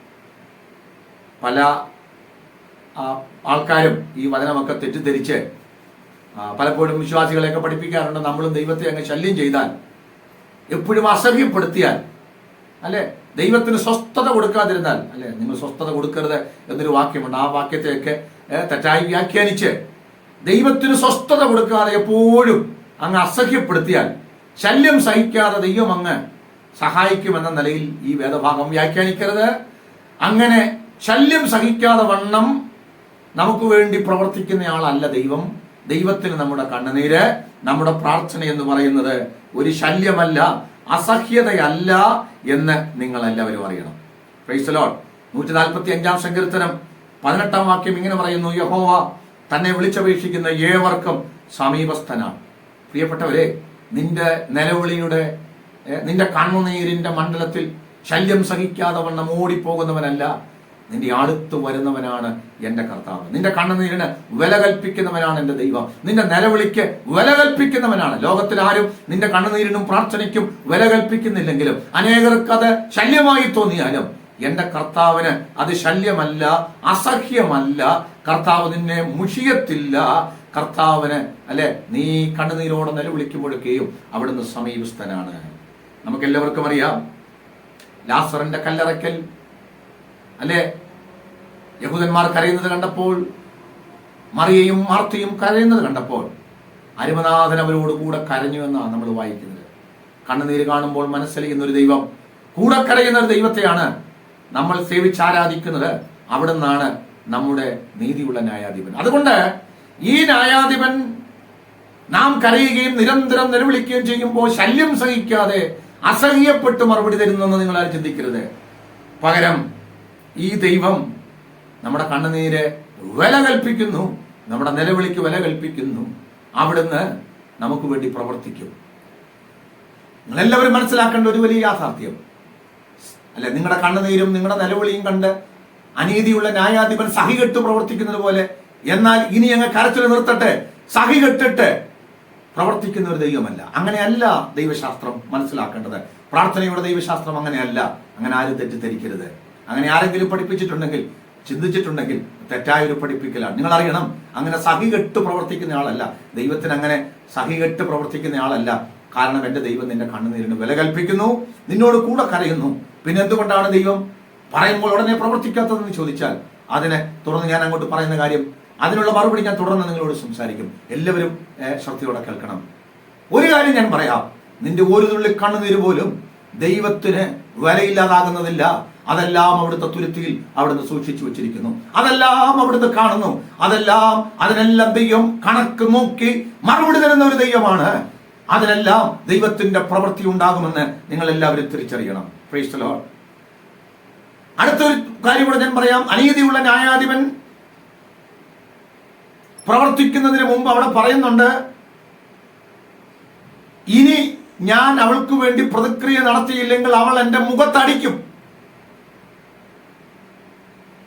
എന്ന് പറയുന്നുണ്ട്. മുഖത്തടിക്കാതിരിക്കാൻ ഞാൻ അവൾക്ക് വേണ്ടി പ്രതിക്രിയ നടത്തും എന്ന് പറഞ്ഞാൽ ആ പറഞ്ഞതിന്റെ അർത്ഥം, പ്രിയപ്പെട്ടവരെ, ദൈവം നമുക്ക് വേണ്ടി പ്രവർത്തിക്കുന്നത്, ദൈവം പ്രവർത്തിച്ചില്ലെങ്കിൽ നാം അവനെ അപമാനിക്കുമെന്ന് കരുതി പേടിച്ചല്ല. അങ്ങനെയൊന്നും തെറ്റിദ്ധരിക്കരുത്. ദൈവത്തെ അപമാനിക്കുവാൻ ആർക്കും കഴിയില്ല. അല്ലെങ്കിൽ മറ്റൊരു ഭാഷ പറഞ്ഞാൽ, ആരൊക്കെ അപമാനിക്കാൻ ശ്രമിച്ചാലും അവിടുന്ന് അപമാനിക്കപ്പെടുകയില്ല. അവിടുത്തെ മഹത്വത്തെ ചോദ്യം ചെയ്യുവാൻ ആർക്കും പറ്റില്ല. അവിടുത്തെ ആ മഹത്വത്തിൽ നിന്ന് താഴെയിടാൻ ആർക്കും കഴിയില്ല. അവിടുന്ന് മഹത്വവാനായ ദൈവമാണ്, അവിടുന്ന് ശ്രേഷ്ഠനായ ദൈവമാണ്, അല്ലെ? അവിടുത്തെ ഭയപ്പെടുത്തി കാര്യം സാധിക്കുവാൻ ആർക്കും പറ്റില്ല. പണ്ടൊക്കെ ഈ ഫാക്ടറി പണിക്കലൊക്കെ സമരം ചെയ്ത് തന്നേ തീരൂ എന്ന നിലയിൽ സമരം ചെയ്ത് ആളുകൾ കാര്യങ്ങൾ നേടുന്നത് പോലെ ദൈവസന്നിധിയിൽ ഇങ്ങനെ സിന്ദാബാദ് വിളിച്ച് സമരം ചെയ്ത് ദൈവത്തെ ഭീഷണിപ്പെടുത്തി, അല്ലെ? മുതലാളിമാരെ, ഫാക്ടറിയുടെയൊക്കെ ഉടമസ്ഥരെയൊക്കെ സമരം ചെയ്ത് ഫാക്ടറി പൂട്ടിക്കുകയും അല്ലെങ്കിൽ തുറക്കിപ്പിക്കുകയും ശമ്പളത്തിന് വേതനം കൂട്ടുകയൊക്കെ ചെയ്യുന്ന പരിപാടി നമ്മൾക്ക് കേട്ടിട്ടുണ്ട്. അതുപോലെ ദൈവസന്നിധിയിൽ സമരം ചെയ്ത് കാര്യം നേടാൻ ദൈവം നമ്മുടെ സമരം കണ്ട് പേടിക്കുന്നവനല്ല എന്ന് നിങ്ങൾ അറിയണം. ദൈവത്തെ ഭീഷണിപ്പെടുത്തി കാര്യം നേടാൻ പറ്റുകയില്ല. ശുപാർശയിലൂടെ കാര്യം നേടാൻ പറ്റുകയില്ല. Praise the Lord. അനീതിയുള്ള ന്യായാധിപന്മാരെ ഒരുപക്ഷെ പൈസ കൊടുത്ത് നിങ്ങൾക്ക് നിങ്ങളുടെ വശത്താക്കിയേക്കാം. ഇന്ന് ലോകത്ത് അങ്ങനെയൊക്കെ പലതും നടക്കുന്നുണ്ട്. അപ്പോൾ നിങ്ങൾ അറിയേണ്ടത്, ഈ ന്യായാധിപൻ ഒരിക്കലും അപമാനം ഭയന്ന്, അല്ലെ, നാണക്കേടാവും, ഇവരെല്ലാം കൂടെ എന്നെ അപമാനിക്കുമെന്ന് കരുതി പ്രവർത്തിക്കുന്നവനുമല്ല. ഈ ദൈവത്തിന്റെ മഹത്വത്തെ ചോദ്യം ചെയ്യുവാൻ ആർക്കും പറ്റില്ല. ആരൊക്കെ ശ്രമിച്ചാലും അവിടുത്തെ മഹത്വത്തിനൊന്നും സംഭവിക്കില്ല. ദൈവം വല്ലതും നമുക്ക് വേണ്ടി ചെയ്യുന്നെങ്കിൽ അത് അവിടുത്തെ കരുണയാണ്. ദൈവം നമുക്ക് വേണ്ടി പ്രവർത്തിക്കുന്നെങ്കിൽ അത് അവിടുത്തെ ദയയാണ്. ദൈവം നമുക്ക് വേണ്ടി ഇറങ്ങി വരുന്നെങ്കിൽ അവിടുത്തെ മഹാകരുണയാണ്, അല്ലാതെ മറ്റൊന്നുമല്ല. Price the Lord. ഇന്ന് വചനം കേൾക്കുന്ന പ്രിയപ്പെട്ടവരെ, നമ്മുടെ ദൈവത്തെക്കുറിച്ച് നാം ഒന്ന് അറിയേണ്ടത് വളരെ അത്യാവശ്യമാണ്. ഈ നീതിമാനായ ന്യായാധിപന്റെ മറ്റൊരു പ്രത്യേകത അവിടെ എഴുതിയിരിക്കുന്നു, വേഗത്തിൽ പ്രതിക്രിയ നടത്തി രക്ഷിക്കുന്ന ന്യായാധിപൻ. Praise the Lord.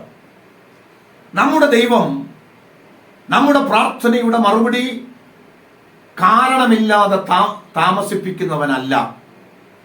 നീതിയുള്ള ന്യായാധിപനെ പോലെ ദൈവം ഒരിക്കലും നമ്മുടെ പ്രാർത്ഥനയുടെ മറുപടിയെ കാരണമില്ലാതെ പിടിച്ചു വെക്കുന്നവനല്ല, താമസിപ്പിക്കുന്നവനല്ല. അനീതിയുള്ള ന്യായാധിപൻ വിധവയുടെ അപേക്ഷ കേട്ടില്ല, മനഃപൂർവ്വം വെച്ച് താമസിപ്പിച്ചു. കുറെ കാലത്തേക്ക് അവന് മനസ്സില്ലായിരുന്നു. ഇന്ന് വചനം കേൾക്കുന്ന പ്രിയപ്പെട്ടവരെ, നമ്മുടെ ദൈവം നമ്മുടെ പ്രാർത്ഥനയുടെ മറുപടിയെ കാലതാമസം വരുത്തുന്ന ദൈവമല്ല, കാര്യമില്ലാതെ തടഞ്ഞു വെക്കുന്നവനല്ല. സ്തോത്രം. വേഗത്തിൽ പ്രവർത്തിക്കുന്ന ദൈവമാണ്, വേഗത്തിൽ പ്രതിക്രിയ നടത്തുന്ന ദൈവമാണ്. എല്ലാവരും ആ കാര്യം അറിയണം. ദൈവത്തിന് മുമ്പിൽ ചുവപ്പ് നാടകളില്ല. ഇന്ന് നമ്മുടെ ഓഫീസുകളിലും കാര്യങ്ങളിലുമൊക്കെ കാര്യങ്ങൾ നേടണമെങ്കിൽ ആളുകൾ പറയാറുണ്ട്, ഒത്തിരി ചുവപ്പ് നാടകളുണ്ട്, ഒത്തിരി തടസ്സങ്ങളുണ്ട്, അല്ലെ? ഫയലുകളൊക്കെ തടസ്സം വരുന്നുണ്ട്. പക്ഷേ ദൈവത്തിന്റെ സന്നിധിയിൽ ഒരാത്മികന്റെ പ്രാർത്ഥനയുടെ മറുപടിക്ക് തടസ്സവാദങ്ങളില്ല. അത് ഇറങ്ങി വരുന്നതിന് മനഃപൂർവമായി ദൈവം താമസിപ്പിക്കുന്നില്ല. അവിടെ നാം വായിക്കുന്നത്, വേഗത്തിൽ പ്രതിക്രിയ നടത്തി രക്ഷിക്കും. ഈ വാക്ക് അനേകരുടെ ഉള്ളിൽ ചിന്തിപ്പിക്കുന്ന വിഷയമാണ്. സംശയങ്ങൾ ഉണ്ടാക്കുന്നു. ആളുകൾ പറയുന്നുണ്ട്, ഇങ്ങനെ വേഗത്തിൽ പ്രതിക്രിയ നടത്തി രക്ഷിക്കുമെങ്കിൽ എന്തുകൊണ്ടാണ് ആളുകൾ പ്രാർത്ഥനയിൽ മടുത്തു പോകുന്നത്?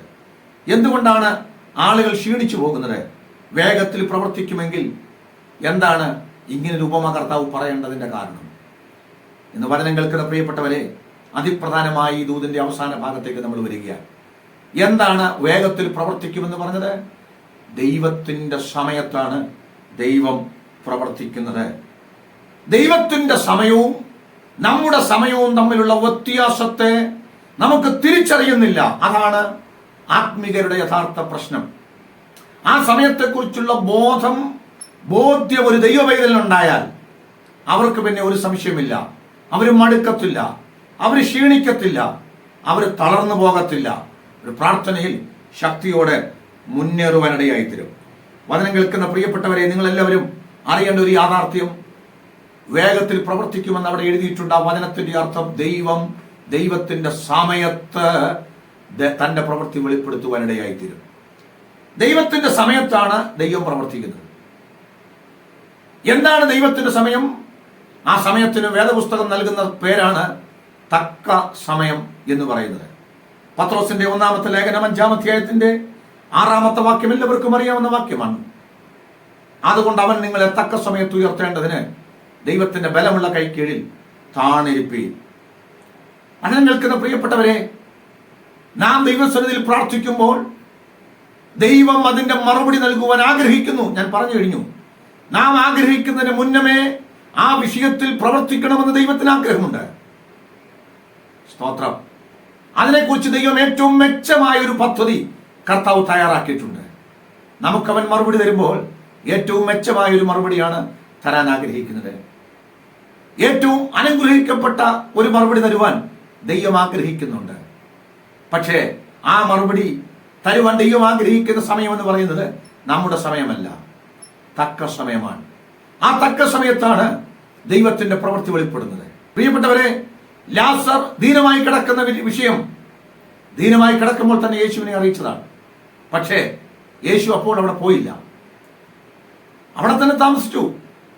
4-ാമത്തെ ദിവസമാണ് യേശു അവിടെ ചെന്നത്. സകല പ്രതീക്ഷയും അസ്തമിച്ച്, അല്ലെ, കണ്ണുനീരോടെ ഇനി യാതൊരു പ്രതീക്ഷയും ഇല്ലാതെ അവരിയ്ക്കുമ്പോൾ മരിച്ച് വചനം പറയുന്നത് പോലെ തന്നെ നാട്ടും വെച്ചവന്റെ കല്ലറയിലേക്ക് യേശു ചെല്ലുക. അവിടെ നിന്നുകൊണ്ട് യേശു പറയുക, ലാസറേ പുറത്തു വരിക.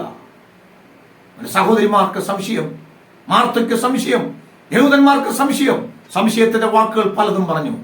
യേശു പറഞ്ഞ മറുപടി, വിശ്വസിച്ചാൽ നീ ദൈവത്തിന്റെ മഹത്വം കാണും.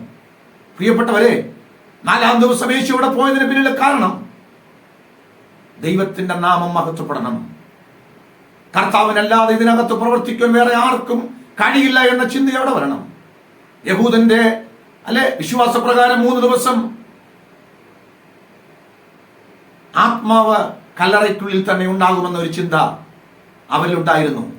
വേദപുസ്തക പ്രകാരമല്ല, അവരുടെ ഒരു വിശ്വാസം. ആ വിശ്വാസം അനുസരിച്ച് ഈ 3 ദിവസത്തിനകം യേശു അവിടെ പോയിരുന്നെങ്കിൽ, ഉയർപ്പിച്ചിരുന്നെങ്കിൽ, ആളുകൾ പറഞ്ഞാൽ ഇതിനകത്ത് വലിയ വിശ്വസിക്കാനോ അത്ഭുതങ്ങളൊന്നുമില്ല. പക്ഷെ യേശു 4-ാം ദിവസം ചെന്നു, അവരുടെ വാദത്തിന്റെ മുന ഒടിച്ചു. ദൈവത്തിനല്ലാതെ മറ്റാർക്കും ഇത് ചെയ്യാൻ കഴിയില്ല. എല്ലാവരും ആശ്ചര്യപ്പെട്ടു, ഇതെന്തു പ്രവൃത്തി. പ്രിയപ്പെട്ടവരെ, രോഗിയായി കിടക്കുമ്പോൾ അവിടെ ചെന്ന് കർത്താവ് ലാസറിനെ രോഗം സൗഖ്യമാക്കിയിരുന്നെങ്കിൽ ഉണ്ടാകുന്നതിനേക്കാൾ എത്രയോ എത്രയോ വലിയ മഹത്വമാണ് 4-ാം ദിവസം അവനെ ആ കല്ലറയിൽ നിന്ന് പുറപ്പെടുവിച്ചപ്പോൾ അവിടെ ഉണ്ടായത്. ആ ദൈവപ്രവൃത്തിയുടെ മഹത്വം എത്ര വലുതാണ്. വചനം കേൾക്കുന്ന പ്രിയപ്പെട്ടവരെ, നമ്മൾ പ്രാർത്ഥിക്കുന്ന പല വിഷയങ്ങൾക്കും ദൈവം ഇപ്പോൾ മറുപടി തരാത്തത്, നമ്മൾ ആഗ്രഹിക്കുന്ന സമയത്ത് മറുപടി തരാത്തത്, ദൈവത്തിനൊരു പദ്ധതിയുണ്ട്. ദൈവം നൽകുന്ന മറുപടി ഏറ്റവും മഹത്തായ മറുപടിയാണ്. അതിന് മുകളിൽ ചെയ്യുവാൻ ആർക്കും കഴിയാതെ വണ്ണം, മാനുഷികമായിട്ടുള്ള സകല വാദങ്ങളും അവസാനിക്കത്തക്ക വണ്ണം ദൈവത്തിന്റെ കൃത്യസമയത്ത് ദൈവത്തിന് മറുപടി വെളിപ്പെടുവാനിടയായിത്തീരും. Price the Lord. പ്രിയപ്പെട്ടവരെ, യെരൂശലേമിന് നേരെ കിളിവാതിൽ തുറന്നിട്ട് ദാനിയേൽ പ്രാർത്ഥിച്ചു. ദിവസം 3 പ്രാവശ്യം. രാജാവിനോടല്ലാതെ മറ്റാരോടും പ്രാർത്ഥിക്കരുതെന്ന കൽപ്പന നിൽക്കുമ്പോഴും താൻ മുമ്പേ ചെയ്തു വന്നതുപോലെ പ്രാർത്ഥിച്ചു. സ്തോത്രം. പക്ഷേ ദാനിയേൽ പ്രാർത്ഥിച്ചെങ്കിലും അതേ ദാനിയേൽ സിംഹക്കുഴിയിൽ വീഴാനിടയായി. ആളുകൾ പറഞ്ഞേക്കാം, അവൻ അത്രയും പ്രാർത്ഥിച്ചിട്ടും അത്രയും ദൈവസന്നിധിയിൽ നിലവിളിച്ചിട്ടും എന്തുകൊണ്ട് ദാനിയേൽ സിംഹക്കുഴിയിൽ പോയി? പക്ഷേ പ്രാർത്ഥനയുടെ മറുപടി ലഭിച്ചത് അങ്ങനെയാണെന്ന് നമുക്കെല്ലാവർക്കും അറിയാം. അതേ സിംഹക്കുഴിയിൽ സിംഹത്തിന്റെ വായ അടച്ച് തന്റെ ഭക്തനെ ദൈവം വിടുവിക്കുവാനിടയായി. ആ കാര്യം പുറത്തു വന്നപ്പോഴാണ് ദൈവത്തിന്റെ മഹത്വം ദേശത്ത് വെളിപ്പെടുവാനിടയായത്. വചനം കേൾക്കുന്ന പ്രിയപ്പെട്ട സഹോദരി സഹോദരന്മാരെ, ദൈവത്തിന്റെ സമയം എന്ന് പറയുന്നത് കൃത്യസമയമാണ്. അത് തക്ക സമയമാണ്. ആ സമയത്ത് മാത്രമേ ദൈവം പ്രവർത്തിക്കുകയുള്ളൂ. അതിനു മുമ്പ് ദൈവം പ്രവർത്തിക്കില്ല. അതിനു മുമ്പ് ദൈവത്തിന്റെ പ്രവൃത്തി വെളിപ്പെടില്ല. ആ സമയം വരെ നാം കാത്തിരിക്കേണ്ടത് ആവശ്യം. എന്താ മടുപ്പ് വരുന്നതെന്ന് അറിയാമോ? ആ സമയം വരെ കാത്തിരിക്കുവാൻ ആളുകൾക്ക് കഴിയില്ല. നമ്മുടെ സമയത്ത് പ്രവർത്തിക്കണം, നമ്മുടെ സമയത്ത് കാര്യങ്ങൾ നടക്കണം. ഇന്ന് പ്രാർത്ഥിച്ചുകൊണ്ടിരിക്കുന്ന പല വിഷയങ്ങൾക്ക് വേണ്ടി പ്രാർത്ഥിച്ചുകൊണ്ടിരിക്കുന്ന സഹോദരി സഹോദരന്മാരെ, നിങ്ങളോട് ഞാൻ പറയട്ടെ, നിങ്ങൾ പ്രാർത്ഥിച്ചുകൊണ്ടിരിക്കുന്ന വിഷയങ്ങൾക്ക് ദൈവത്തിന്റെ മറുപടി വെളിപ്പെടും നിശ്ചയമായും. ദൈവത്തിന്റെ പ്രവൃത്തി വെളിപ്പെടും നിശ്ചയമായും. പക്ഷേ അത് ദൈവത്തിന്റെ സമയത്ത് മാത്രമേ വെളിപ്പെടുകയുള്ളൂ. നിങ്ങളുടെ സമയത്തല്ല, നിങ്ങൾ കണക്ക് കൂട്ടുന്ന സമയത്തല്ല. ആ ദൈവത്തിന്റെ പ്രവൃത്തി വെളിപ്പെടുന്ന ആ ദിവസം വരെ നിങ്ങൾ പ്രാർത്ഥനയിൽ ധൈര്യത്തോടെ മുന്നേറണം. അവിടെയാണ് നമുക്ക് മടുപ്പ്. ദൈവം പ്രവർത്തിക്കുന്ന ആ തക്ക സമയത്ത് വരെ, ആ ദിവസം വരെ പ്രാർത്ഥനയിൽ മടുത്തു പോകാതെ പോകാൻ ആൾക്കാർക്ക് കഴിയുന്നില്ല. ധൈര്യത്തോടെ അതുവരെ നിൽക്കുവാൻ ആളുകൾക്ക് കഴിയുന്നില്ല. തളർന്നു പോകാതെ നിലനിൽക്കുവാൻ ആൾക്കാർക്ക് കഴിയുന്നില്ല. ദൈവം പ്രവർത്തിക്കുന്ന ആ ദിവസം വരെ വിശ്വാസത്തിൽ നിൽക്കുവാൻ ആൾക്കാർക്ക് കഴിയുന്നില്ല. പരാജയപ്പെട്ടു പോകുക. അതുതന്നെയാണ് കർത്താവ് അതിന്റെ അവസാനം പറഞ്ഞത്. മനുഷ്യപുത്രൻ വരുമ്പോൾ ഭൂമിയിൽ വിശ്വാസം കണ്ടെത്തുമോ? ഇന്ന് ദൈവത്തിന്റെ മാറ്റമില്ലാത്ത വചനം കേട്ട സഹോദരി സഹോദരന്മാരെ, നാം പ്രാർത്ഥനയിൽ മടുത്തു പോകരുത്. മടുപ്പിക്കുന്ന അനുഭവങ്ങൾ ഉണ്ടാകാം, സാഹചര്യങ്ങൾ ഉണ്ടാകാം. പ്രാർത്ഥനയുടെ മറുപടി നാം വിശ്വസിക്കുന്ന സമയത്തും ചിന്തിക്കുന്ന സമയത്തും വെളിപ്പെടാത്തതിന്റെ വളരെയധികം പ്രതിസന്ധികൾ നമ്മുടെ അകത്തുണ്ടാകാം, നിരാശ നമ്മുടെ അകത്തുണ്ടാകാം. അതിനെയെല്ലാം അതിജീവിക്കണം. Price the Lord. പ്രാർത്ഥനയിൽ നിങ്ങളുടെ ധൈര്യം ചോർന്നു പോകരുത്. ആത്മവിശ്വാസം നഷ്ടപ്പെടുത്തി കളയരുത്. ദൈവം പ്രാർത്ഥന കേൾക്കുമെന്ന ഉറപ്പ് നിങ്ങളുടെ അകത്തുണ്ടായിരിക്കട്ടെ. അവൻ നിങ്ങളുടെ പ്രാർത്ഥന കേൾക്കുമെന്ന വലിയ ആത്മവിശ്വാസം നിങ്ങളുടെ അകത്തു നിന്നുണ്ടാകട്ടെ. Price the Lord. പ്രാർത്ഥനയ്ക്ക് എവിടെങ്കിലും ശക്തി കുറഞ്ഞു പോയിട്ടുണ്ടെങ്കിൽ, മുഴങ്കാലിൽ ഇരിക്കുവാൻ, പ്രാർത്ഥനയിൽ മുട്ടുമടക്കുവാനുള്ള ശക്തി കുറഞ്ഞു പോയിട്ടുണ്ടെങ്കിൽ, ആത്മശക്തി പ്രാപിക്കുവാൻ നമുക്ക് ദൈവത്തിൽ അടുത്തിയല്ല. പരിശുദ്ധാത്മാവ് നമ്മെ പ്രാർത്ഥനയ്ക്ക് ശക്തിപ്പെടുത്തട്ടെ. സ്തോത്രം. പ്രിയപ്പെട്ടവരെ, ആ വിധവയെ പോലെ നമുക്ക് പ്രാർത്ഥനയിൽ മടുത്തു പോകാതെ മുന്നോട്ട് പോകാം. അനീതിയുള്ള ഒരു ന്യായാധിപനല്ല നമുക്കുള്ളത്, നീതി നടത്തുന്ന ഒരു ന്യായാധിപനാണ് നമുക്കുള്ളത്. Price the Lord. അവഗണിക്കുന്ന ഒരു ന്യായാധിപനല്ല നമുക്കുള്ളത്, നമ്മെ പരിഗണിക്കുന്ന ഒരു ന്യായാധിപനാണ് നമുക്കുള്ളത്. നമ്മുടെ കാര്യങ്ങൾ മാറ്റിവെക്കുന്ന ഒരു ന്യായാധിപനല്ല നമുക്കുള്ളത്, തക്ക സമയത്ത് പ്രവർത്തിക്കുന്ന ഒരു ന്യായാധിപനാണ് നമുക്കുള്ളത്.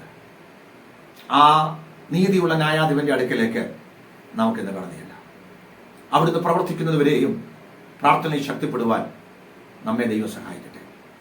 ഇന്ന് ഈ വചനം കേട്ട എല്ലാ പ്രിയപ്പെട്ടവരെയും കർത്താവ് അനുഗ്രഹിക്കട്ടെ. പ്രാർത്ഥനയിൽ മുന്നേറുവാനുള്ള ശക്തിയും കരുത്തും ദൈവം എല്ലാവർക്കും പ്രദാനം ചെയ്യട്ടെ. കണ്ണുകളെ അടയ്ക്കാം, നമുക്ക് പ്രാർത്ഥിക്കാം.